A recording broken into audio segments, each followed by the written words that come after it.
యాదాద్రి జిల్లా భువనగిరి నియోజకవర్గంలో నూతన సర్పంచులకు మంత్రి కోమటిరెడ్డి వెంకటరెడ్డి సన్మాన కార్యక్రమం నిర్వహించారు. ఈ కార్యక్రమంలో ఎమ్మెల్యే కుంభం అనిల్ కుమార్ రెడ్డి, ఎంపీ చామల కిరణ్ కుమార్ రెడ్డి పాల్గొన్నారు. 2019లో కాంగ్రెస్ అధికారంలో లేకపోయినా 3 ఎంపీ సీట్లు గెలిచామని తెలిపారు.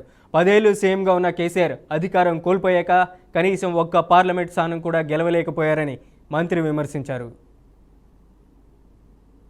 లేకున్నా బాధపడకుండా 6 ఎమ్మెల్యేలున్న కొట్లాడిన పార్టీ 3 ఎంపీలను గెలిచినాం. రెండోసారి ముఖ్యమంత్రి 3 నెలలకే 3 ఎంపీలు నేను, రేవంత్ రెడ్డి గారు, ఉత్తమ్ కుమార్ గెలిచినాం. ఈ 10 ఏళ్ళు ముఖ్యమంత్రి కూడా కేసీఆర్ ఎన్ని గెలిచిన ఎంపీలు గాడిద గుడ్డు ఎంతైనా సిక్కులు చెప్పండి. అసలు 9.5 ముఖ్యమంత్రి ఒక్క ఎంపీ గెలవలేను అంటే ఇక లేచి కత్తి పట్టుకొని వస్తుంది రేపు పార్లమెంట్. నువ్వు రా కేసీఆర్, నేను కూడా రెడీ ఉంటా.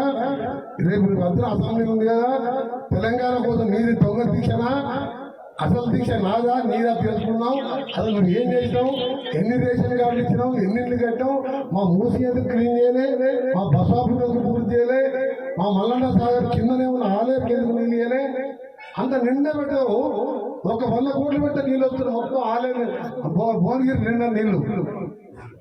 ఆయన దానికే పరిమితమైన కమిషన్. నెల్లూరు జిల్లా కావలి పట్టణంలోని శాప్ గ్రౌండ్లో కేసీసీ ఆధ్వర్యంలో నిర్వహిస్తున్న క్రికెట్ టోర్నమెంట్ను ఎమ్మెల్యే కావ్య కృష్ణారెడ్డి ప్రారంభించారు. క్రీడాకారులతో కలిసి ఎమ్మెల్యే క్రికెట్ ఆడుతూ ప్రతి బాల్ను కొడుతూ మంచి బ్యాటింగ్ ప్రదర్శించారు. యువత చెడు వ్యసనాలకు బానిస కాకుండా క్రీడలపై ఆసక్తి చూపే విధంగా ఈ క్రికెట్ టోర్నమెంట్ నిర్వహిస్తున్న నిర్వాహకులను అభినందించారు. 5 మండలాల నుంచి 80 జట్లు ఈ టోర్నమెంట్లో పోటీ పడుతున్నాయని అన్నారు. గెలుపు ఓటములు సహజమని ప్రతి ఒక్కరూ ఐకమత్యంతో ఆడాలని ఎమ్మెల్యే సూచించారు. కావలిలో టోర్నమెంట్ నిర్వహించడం ఆనవాయితీగా పెట్టుకుని 2024 డిసెంబర్లో మొట్టమొదట కావలి నడిబొడ్డు ఉన్నటువంటి స్టేడియంలో క్రికెట్ టోర్నమెంట్ని ఘనంగా కూడా నిర్వహించడం జరిగింది. 2వ విడత ఈ సంవత్సరం దాదాపు 120 టీంలు దీంట్లో పాల్గొనేదానికి అప్లై చేస్తే వీళ్ళు ఫిల్టర్ చేసి 80 టీముల్ని సెలెక్ట్ చేయడం జరిగింది. ఈ 80 టీములు ఈ రోజు నుంచి వచ్చే నెల 18వ తేదీ వరకు దాదాపు 20 రోజుల పాటు 80 టీములు లీగ్ మ్యాచ్ల రూపంలో ఆడించి ఫైనల్గా 18వ తేదీ జనవరి 18వ తేదీన అందరికీ బహుమతులు ఇచ్చేటువంటి కార్యక్రమానికి శ్రీకారం చుట్టారు నిర్వాహకులు. కావలి నియోజకవర్గంలో ఉన్నటువంటి 4 మండలాలు, జలదింగ మండలము, కావలి పట్టణము కలిపి ఈ రోజున 80 టీములతో ఈరోజు ఇక్కడ కోలాహలంగా ప్రారంభించడం జరిగింది. బాపట్ల జిల్లా కోరిసిపాడు మండలం తమ్మవరం గ్రామంలో శార్వాణి బయోఫ్యూయల్ ఫ్యాక్టరీని చైర్మన్ గోపాల్ రెడ్డి ప్రారంభించారు. ఫ్యాక్టరీ పూర్తిగా రైతులు పండించే మొక్కజొన్నతో నడిపించడం జరుగుతుందని చైర్మన్ తెలిపారు. దళారీలు లేకుండా రైతులు నేరుగా తమ పండించిన మొక్కజొన్నను ఫ్యాక్టరీలోకి తీసుకొచ్చే సదుపాయం కల్పిస్తున్నామన్నారు. ఈ ఫ్యాక్టరీలో ప్రతిరోజు 2 లక్షల లీటర్ల ఇథనాల్ తయారవుతుందని, దీని తయారీకి రోజువారీ 550 టన్నుల మొక్కజొన్నలు అలాగే నూకలు అవసరమవుతాయని చైర్మన్ వివరించారు. బయోఫ్యూయల్ ఉపయోగించడం వల్ల కాలుష్యం కూడా నివారించవచ్చని గోపాల్ రెడ్డి వెల్లడించారు. కడప జిల్లా పులివెందుల టీడీపీ కార్యాలయంలో నియోజకవర్గ ఇన్ఛార్జ్ బీటెక్ రవి సమావేశం నిర్వహించారు. పులివెందుల అభివృద్ధి తమ ధ్యేయమని, అన్ని విధాలా అభివృద్ధి చేస్తామని అన్నారు. ఈ సంవత్సరం సాగునీటి ఎన్నికల్లో ఏకగ్రీవం ఎన్నికవడం సంతోషనీయమన్నారు. పులివెందుల జడ్పీటీసీ ఉప ఎన్నికలో గెలిచామని, పులివెందుల అభివృద్ధికి రెట్టింపు ఉత్సాహంతో పనిచేస్తామని బీటెక్ రవి వివరించారు. ఆంధ్రప్రదేశ్లో ఇండియన్ యూత్ కాంగ్రెస్ సంస్థాగత ఎన్నికలను నిర్వహించనున్నట్లు ఇండియన్ యూత్ కాంగ్రెస్ ఎన్నికల అథారిటీ ప్రకటించింది.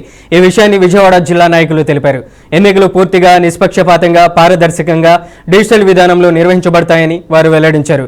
ఆంధ్రప్రదేశ్ యువతకు సంస్థలో నాయకత్వ పాత్రలు పోషించే అవకాశాన్ని కల్పించడమే లక్ష్యంగా ఈ ఎన్నికలు జరుగుతాయని పేర్కొన్నారు. అంతర్గత ఎన్నికల ద్వారా తన నాయకులను ఎన్నుకునే తొలి రాజకీయ సంస్థగా ఇండియన్ యూత్ కాంగ్రెస్ నిలుస్తుందని అధికారులు తెలిపారు. అర్హత కలిగిన ప్రతి యువ సభ్యుడికి ప్రజాస్వామ్య పద్ధతిలో పాల్గొనే సమాన అవకాశం ఉంటుందని స్పష్టం చేశారు.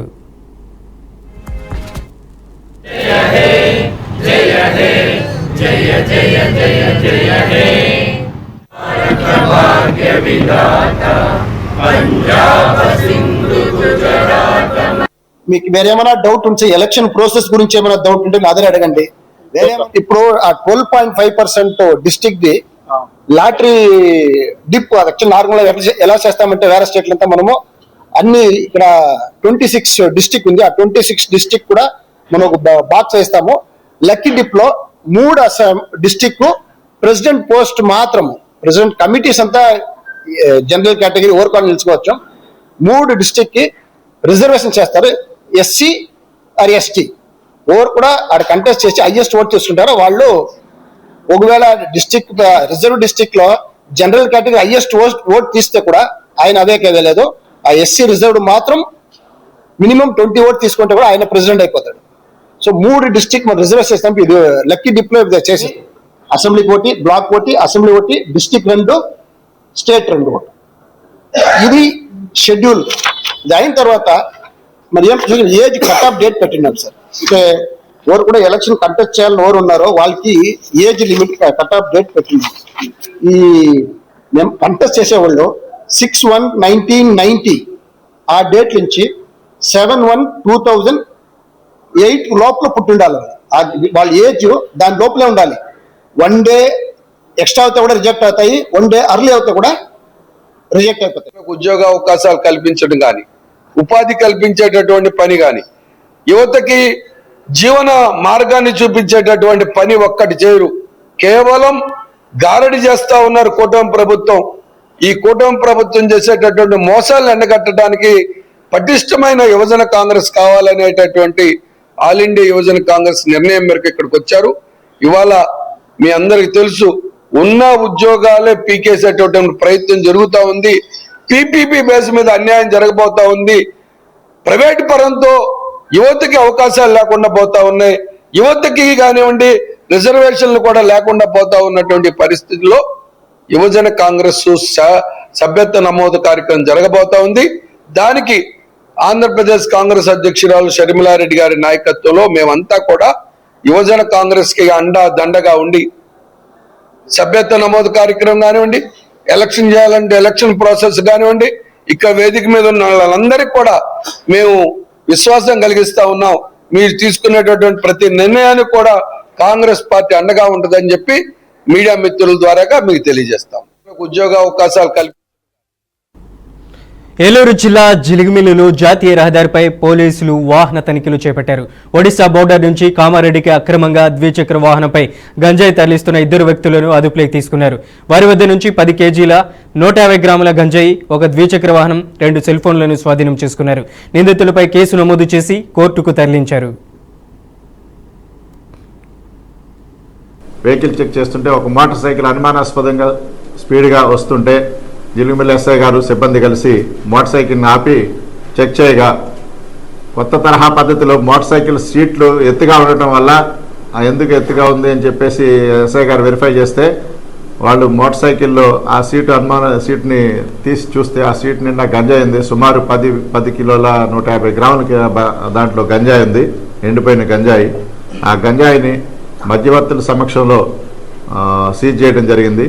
దాన్ని వెంటనే జిలిగిమిల్లి సిఐ గారు దర్యాప్తు ప్రారంభించి ఎస్ఐ గారు, సిఐ గారు సిబ్బందితో కలిసి ఇద్దరు దాంట్లో ఆ గంజాయి ఎక్కడి నుంచి వెళ్తుందని చెప్పారంటే ఒరిస్సా బార్డర్ నుంచి కామారెడ్డి అని చెప్పేసి తెలంగాణ రాష్ట్రానికి వెళ్తుంది. వీళ్ళు పాత నేరస్తులు కొన్ని నేరాలు చేస్తున్నారని చెప్పేసి వెరిఫై చేస్తున్నాం. వీళ్ళ మీద కొన్ని కేసెస్ ఉన్నవి. వీళ్ళ దగ్గర నుంచి ఒక మోటార్ సైకిల్ని 2 సెల్ ఫోన్లు కూడా స్వాధీనం చేసుకోవడం జరిగింది. తర్వాత వీళ్ళని ఇన్వెస్టిగేషన్ చేసేసి కోర్టుకు అప్పచెప్పడం జరుగుతుంది. వెహికల్ చెక్ చేస్తుంటే ఒక మోటార్ సైకిల్ అనుమానాస్పదంగా స్పీడ్గా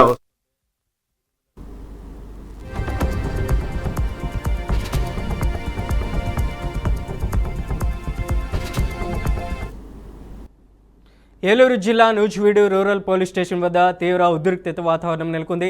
తనను ప్రేమించి మోసం చేసిన యువకుడు మరో యువతిని వివాహం చేసుకున్నాడంటూ తెలంగాణకు చెందిన సరోజ అనే యువతి పోలీస్ స్టేషన్ను ఆశ్రయించింది. అయితే పోలీసులు స్పందించడం లేదంటూ ఆగ్రహం వ్యక్తం చేసిన సరోజ తన బంధువులతో కలిసి స్టేషన్ ముందు రోడ్డుపై బైఠాయించి ఆందోళనకు దిగారు. నూజివీడు మండలం పోతిరెడ్డిపల్లికి చెందిన సందీప్ అనే యువకుడితో పరిచయం ఏర్పడిందని, గత కొంతకాలంగా సహజీవనం చేసిన తర్వాత తనను మోసం చేసి మరో అమ్మాయితో పెళ్లికి సిద్ధమయ్యాడని ఆరోపించింది.